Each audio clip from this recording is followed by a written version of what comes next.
Salam sejahtera para pendengar yang terkasih. Selamat bertemu kembali dengan Yayasan Pelayanan Media Antioquia yang didirikan oleh Pendeta Bigman Sirait untuk melayani Tuhan Kepala Gereja melalui media. Untuk memperluas wawasan umat Tuhan, PAMA juga menerbitkan tabloid Kristen Reformata, Reformata Online, Reformata Audio Streaming. Juga tersedia buku-buku karya Pendeta Bigman Sirait dan ratusan CD khotbah.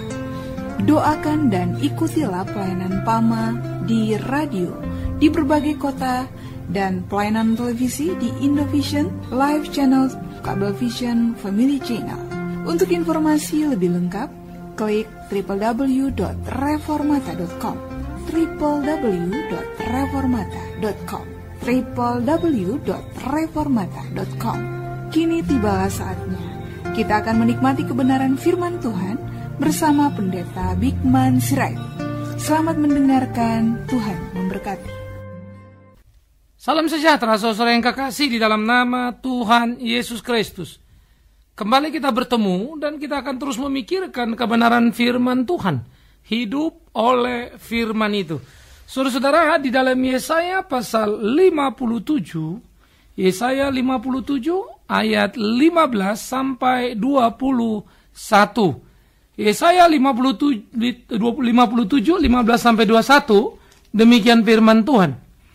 Sebab beginilah firman yang maha tinggi dan yang maha mulia, yang bersemayan untuk selamanya dan yang maha kudus namanya. Aku bersemayan di tempat tinggi dan di tempat kudus, tetapi juga bersama-sama orang yang remuk dan rendah hati, untuk menghidupkan semangat orang yang rendah hati, dan untuk menghidupkan hati orang-orang yang remuk. Sebab bukan untuk selama-lamanya aku hendak berbantah, dan bukan untuk seterusnya aku hendak murka, supaya mereka jangan lemah lesu di hadapanku. Padahal akulah yang membuat napas kehidupan. Aku murka karena kesalahan kelobaannya. Aku mengajar dia menyembunyikan wajahku dan murka.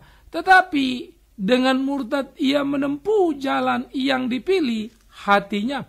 Aku telah melihat segala jalannya itu, tetapi aku akan menyembuhkan dan menuntun dia, dan akan memulihkan dia dengan penghiburan.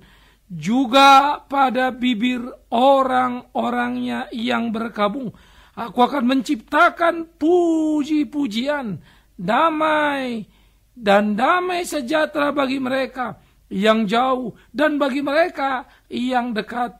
Firman Tuhan, aku akan menyembuhkan dia. Tetapi orang-orang fasik adalah seperti laut yang berombak-ombak, sebab tidak dapat tenang, dan arusnya menimbulkan sampah dan lumpur. Tiada damai bagi orang-orang fasik itu. Firman Allahku.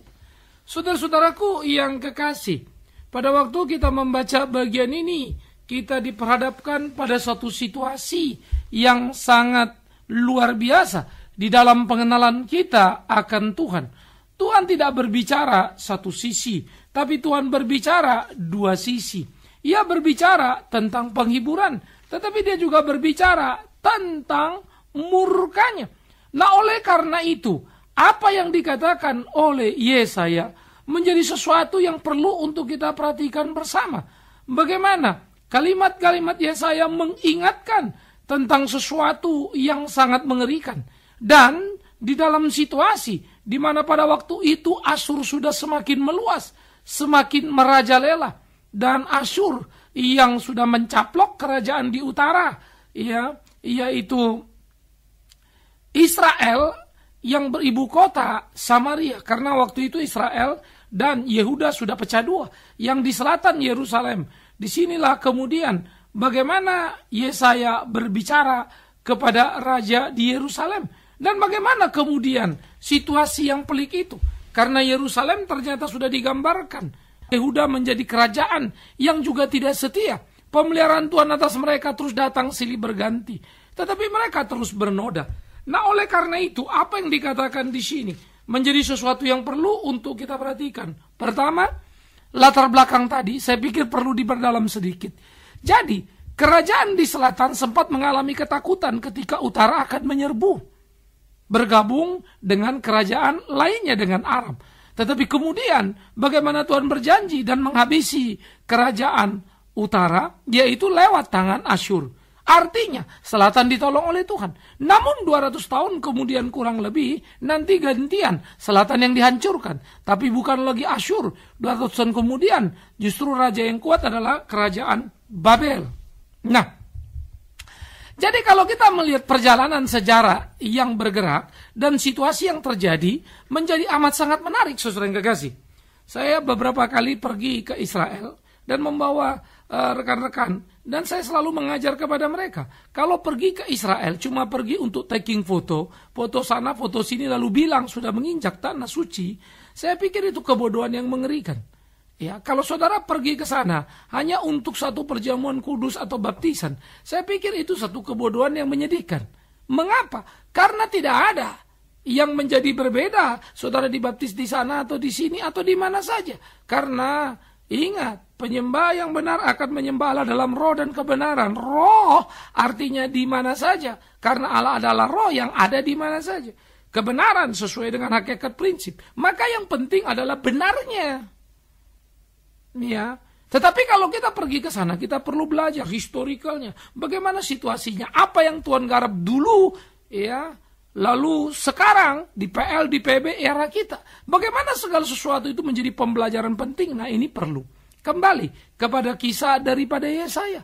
Maka Yesaya yang sudah membicarakan, menubuatkan bagaimana Tuhan akan menghabisi nantinya kerajaan utara di tangan Asyur, dan memberi janji perlindungan kepada selatan, yaitu Yehuda.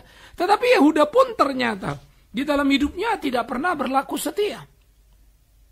Hidup pasang surut di dalam kehidupan daripada Yehuda memang juga menjengkelkan, saudara yang kekasih. Nah, ini menjadi cerminan kehidupan orang-orang Kristen di segala era, di segala masa.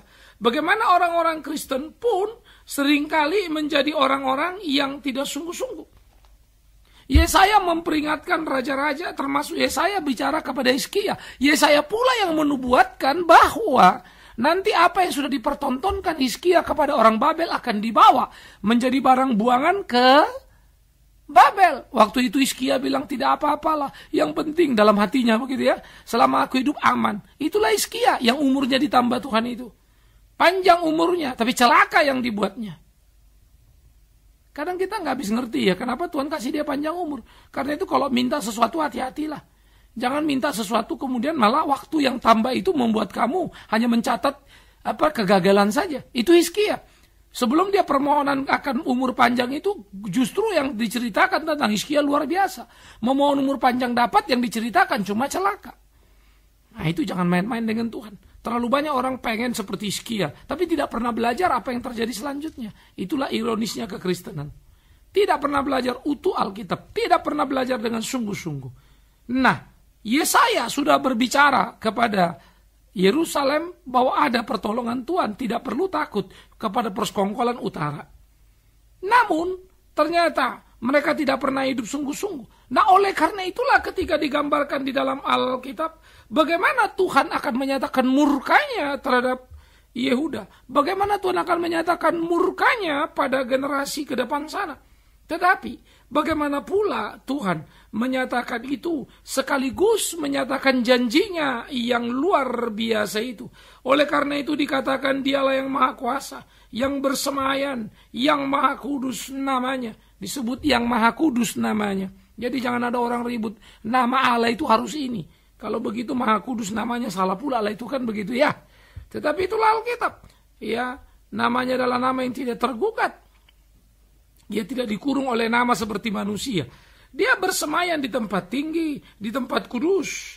Dia juga bersama-sama dengan orang yang remuk redam hatinya, yang rendah hatinya. Ini yang menarik, saudara.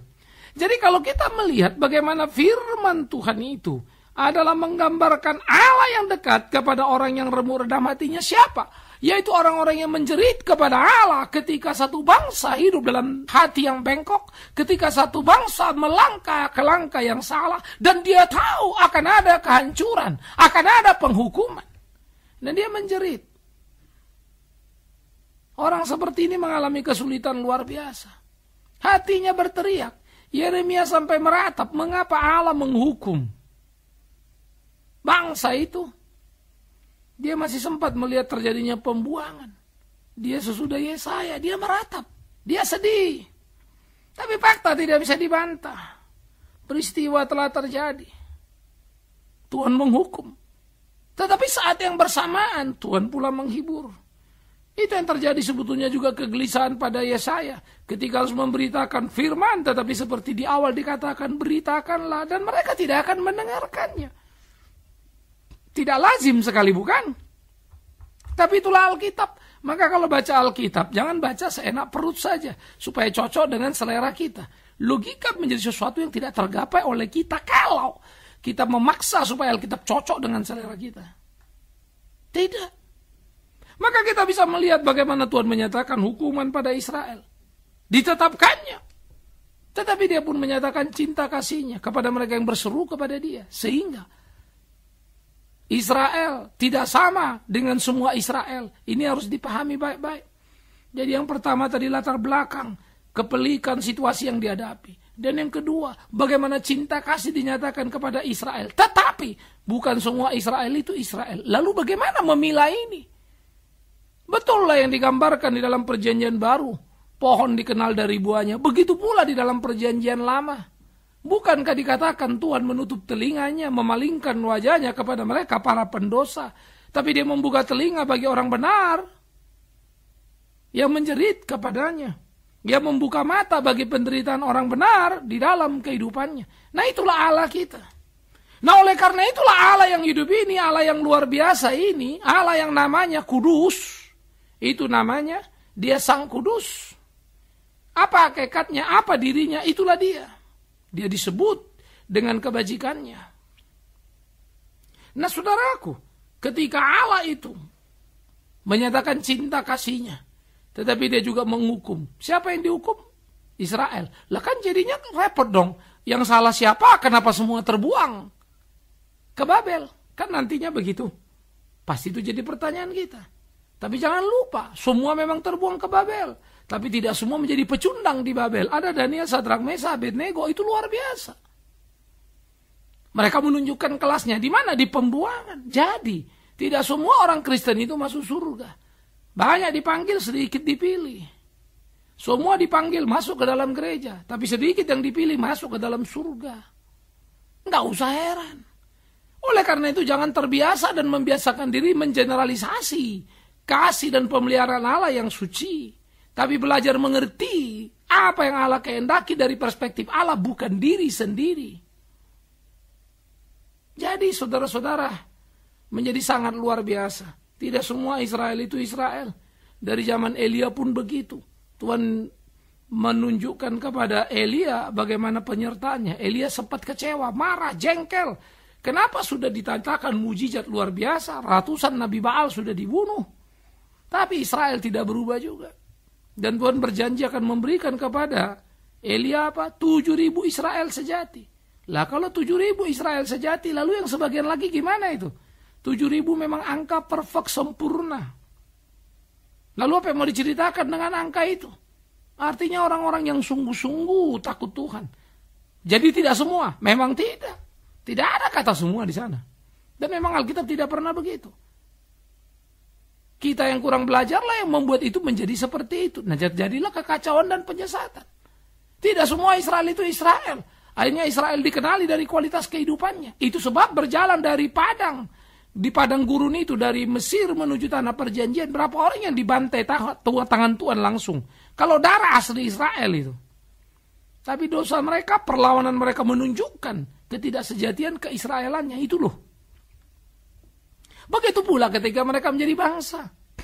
Apakah tangan Tuhan kurang kuat untuk menjaga utara tidak jatuh ke Asur? Atau dikelak kemudian hari menjaga selatan supaya tidak jatuh ke tangan Babel? Tentu saja tangan Allah besar kuat. Tetapi itulah dia. Dinyatakannya murkanya, dihukumnya orang yang melawannya, tetapi diulurkannya tangannya bagi mereka yang berseru kepadanya, mereka yang remuk redam hatinya, mereka yang rendah hati. Saya suka Alkitab, saudara-saudara, karena mengajar secara utuh dengan ajaran yang bermutu dan bertanggung jawab. Sesuatu yang bernilai, yang kalau kita pikir-pikir, wow, luar biasa. Elegan sekali. Dia Allah yang murka, ya. Dia Allah yang menghukum, ya. Dan dihukumnya orang Israel, dibuangnya. Tetapi juga dia Allah yang membuka telinga, ya. Dia Allah yang mendengar orang menjerit, ya. Siapa? Orang yang remuk redam hatinya, orang yang rendah hatinya. Kenapa? Ini menarik. Mengapa? Allah tidak mendengar karena dia gagah perkasa. Allah tidak mendengar karena dia kaya raya. Allah tidak mendengar karena dia sehat walafiat. Justru sebaliknya. Di sini mau menunjukkan, bukan berarti kalau saudara sakit doa didengar Allah. Tidak. Tetapi mau menunjukkan bagaimana sikap seseorang ketika orang terpuruk di kehidupannya. Menjadi seorang yang remuk redam hatinya karena melihat kebenaran yang diabaikan. Menjadi orang yang remuk redam hatinya karena merindukan akan Tuhan di tengah angkatan bangsa yang tegar tengkuk. Kesana mata Tuhan terarah, telinga Tuhan terarah. Mendengar doa orang seperti itu. Kita adalah orang-orang yang terjebak kepada comfort zone kita. Kita adalah orang-orang yang terjebak, bahkan menerjemahkan iman sama dengan kekayaan, iman sama dengan kesembuhan, iman sama dengan kemewahan dan kemegahan. Kita bukan orang Kristen yang jujur, bukan orang Kristen yang cinta kebenaran itu dengan penuh, yang hatinya luluh lantak, yang hatinya menangis, yang hatinya hancur ketika melihat ketidakadilan, ketika melihat ketidakbenaran. Bukan malah sebaliknya, menjungkir balikkan, menyembunyikan, sekalipun mulut kita berteriak, jauhilah dosa, tapi sebetulnya saat bersamaan kita masih pendosa. Gereja perlu membuka diri dengan jujur, karena tidak ada yang bisa disembunyikan di hadapan Tuhan, bukan, saudara-saudaraku? Saya pendeta, kalau saya berkhotbah, pastilah khotbahku suci, pastilah khotbahku benar. Mana mungkin ku khotbahkan dengan najis, bukan?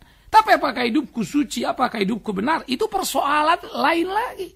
Anda mesti mengenal saya baik-baik, Anda mesti melihat kehidupan saya baik-baik. Apa yang menjadi tujuanku? Totalitas kehidupan. Itu yang harus dicermati. Terlalu banyak orang Kristen berbicara kasih tapi pecah sana dan sini. Terlalu banyak orang Kristen bicara kebenaran tapi hidup benarnya sendiri tidak bisa dipahami. Bagaimana ini? Mau melayani tapi tidak bisa bekerja sama. Ikan ironi juga, bukan? Tapi inilah kenyataan dalam kehidupan ini. Bagaimana kita membenahi diri? Kita seringkali gagal dalam usaha mengenal kehendak Allah. Kita gagal menempatkan diri seutuhnya. Supaya hidup kita berkenan kepada Tuhan. Bagaimana melakukan apa yang Tuhan kehendaki. Ini yang menjadi penting. Oleh karena itulah apa yang diungkapkan oleh Yesaya. Bagaimana Tuhan dekat kepada orang yang remuk redam hatinya. Kepada mereka yang hancur hati. Kepada mereka yang rendah hati. Karena orang yang remuk redam. Karena bergumul akan kebenaran. Menjerit kepada pembelaan Tuhan. Karena tidak berdaya menghadapi kenyataan. Bisa jadi mereka orang yang difitnah. Bisa jadi mereka orang yang dianiaya. Tidak ada pertolongan lain. Hati mereka hancur. Mereka menjerit pada Tuhan. Nah, Tuhan dengar. Karena jeritan seperti ini. Dia satu arah kepada satu nama. Allah yang hidup itu. Begitu pula lah yang terjadi dengan mereka-mereka yang mencintai kebenaran penuh. Dengan mereka-mereka yang melakukan kehendak Tuhan. Mereka yang rendah hatinya, yang terus melatih dirinya dengan sungguh-sungguh, yang terus melatih dirinya hidup sesuai dengan kehendak Allah yang hidup itu. Mereka yang menjalani perjalanan hidupnya, melakukan apa yang menjadi kehendak Tuhannya. Alangkah amat sangat indahnya, itu hidup mereka. Nah, jadi saudara-saudaraku yang dikasihi oleh Tuhan Yesus Kristus, pikirkanlah itu, renungkanlah itu. Lakukanlah itu dalam hidupmu dari hari ke hari. Jangan pernah menyerah dalam mengiring Tuhanmu.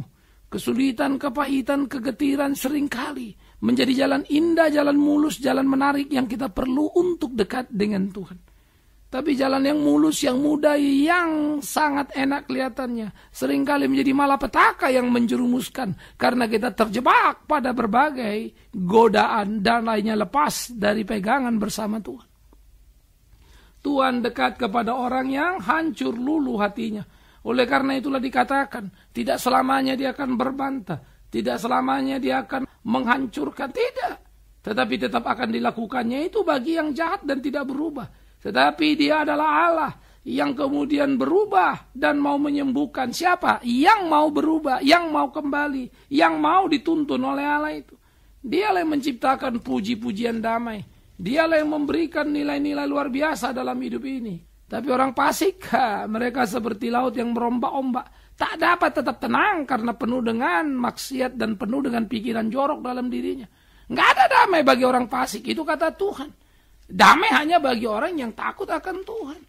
Jadi Alkitab firman itu membedah langsung kehidupan di dalam gereja itu, saudara-saudaraku. Semua boleh sama ke gereja, semua boleh sama Kristen, bahkan semua boleh sama pengkhotbah. Tetapi yang sungguh di hadapan Allah adalah mereka yang akan diseleksinya, mereka yang dikenalinya. Tidak sembarang itu. Tidak sembarang itu, dan ingat sekali lagi, tidak sembarang itu. Mereka inilah orang seleksi Tuhan yang luar biasa. Mereka yang dipakai Tuhan dengan cara yang hebat. Orang yang remuk redam, orang yang rendah hati. Yang terakhir, saudara. Karena itu mari kita belajar mengerti firman Allah dan jangan meremehkannya. Jangan terlalu gampang-gampang untuk bilang itu untuk saya firman itu. Bagiku firman itu. Bercermin dululah. Lihat dirimu sendiri. Kalau memang hatimu bersih, tidak usah pun kau teriak bagimu itu. Tapi kalau sudah hatimu bengkok, kau teriak pula lagi tambah bengkok jadinya hati itu kan. Tak lagi jujur, tak lagi tulus, jadi munafik kita. Itu mengerikan. Jadi jangan pernah berpikir kalau kita ke gereja, kita jadi lebih suci dari yang tidak ke gereja. Kalau pendeta lebih suci dari yang bukan pendeta, omong kosong besar itu. Kesucian bukanlah pada status kegiatan kita. Jabatan yang kita miliki. Kesucian berkaitan dengan kualitas kehidupan kita. Hidup yang kita jalani. Alangkah amat sangat menyenangkan, alangkah amat sangat indahnya hidup berkenan kepada Tuhan, melakukan apa yang menjadi kehendak Tuhan karena hidup seperti itu. Hidup yang sungguh-sungguh dikehendaki oleh Allah itu. Nah, inilah yang mesti kita pikirkan dalam hari kehidupan kita, saudara-saudaraku. Bagaimana menjalani, bagaimana melakoni apa yang menjadi kehendak Allah itu. Sehingga betul-betul hidup kita menjadi hidup yang utuh. Allah adalah penghiburan bagi mereka yang remuk redam hatinya, yang rendah hatinya. Tapi Allah lawan bagi yang fasik, yang lalim, yang hanya membengkokkan jalan dan kehendak Allah. Karena itu, jangan menipu dirimu atau tertipu oleh ucapan-ucapan palsu yang memuji-mujimu. Tapi terjaga dan berjagalah selalu oleh suara Allah yang suci, yang seringkali memang menggedor hidup kita, mengagetkan, mengejutkan kita. Bahkan menghajar kita. Tapi sudah semestinya. Kalau memang itu boleh membawa kita kembali ke jalan Allah yang hidup. Mengapa tidak? Tuhan memberkatimu, Tuhan memberkatiku. Tuhan menolong kita. Untuk menjalani hari-hari kita. Menjadi hari-hari yang berkenan kepada Allah. Jangan pernah mau bermuka dua. Selalulah bermuka satu. Artinya bermuka sejati. Tidak munafik. Tapi apa adanya. Kalau memang salah, ya mari kita perbaiki, bukan? Ya, kalau benar, katakan untuk benar. Tidak perlu pro kiri kanan menyenangkan sana sini, jilat sana sini. Itu bahaya itu. Tapi biarlah kita jadi cinta kasih pada Tuhan. Mudah untuk berkata, aku mencintaimu Tuhan dan aku mau melayanimu. Karena belum tentu Tuhan mencintai kita karena kita mengatakan. Itu menjadi penting. Apakah Tuhan cinta aku pada waktu aku katakan cinta dia? Dan apakah Tuhan berkata engkau melayani aku pada waktu aku berkata aku melayani dia? Karena dia seringkali mengatakan, percuma mereka berteriak Tuhan, Tuhan. Padahal mereka lakukan, bukan kehendak Bapakku. Aku tidak berkenan. Hati-hatilah. Bagimu yang remuk redam hati, yang rendah hati berbahagialah. Berkat itu tersedia.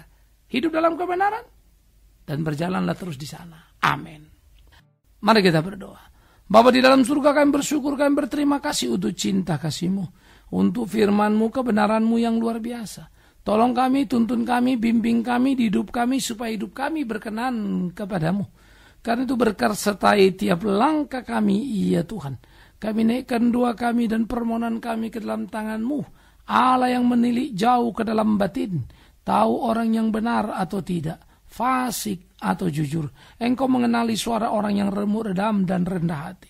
Engkau memberi telinga kepadanya. Karena itu biarlah tiap saudara diberkati, dikuatkan untuk senantiasa sadar bergantung pada Tuhan di segenap kehidupan. Terpujilah Tuhan, pembela orang yang benar, yang terpojok karena kebenaran, yang tertekan bahkan terhimpit. Tuhan yang memampukan dan menolongnya, sehingga tiap orang yang cinta kebenaran akan tahu bersama dengan Tuhan itulah kebahagiaan. Amin. Kita telah mendengarkan firman Tuhan yang disampaikan oleh Pendeta Bikman Sirait. Bagi Anda yang merasa diberkati dan ingin menjadi mitra Pama dalam melayani melalui doa, daya dan dana, silakan menghubungi kami melalui telepon 021 392 4229, 021 392 4229, email di pama_yayasan@yahoo.com, pama_yayasan@yahoo.com. Sampai bertemu kembali di waktu dan gelombang yang sama. Tuhan memberkati.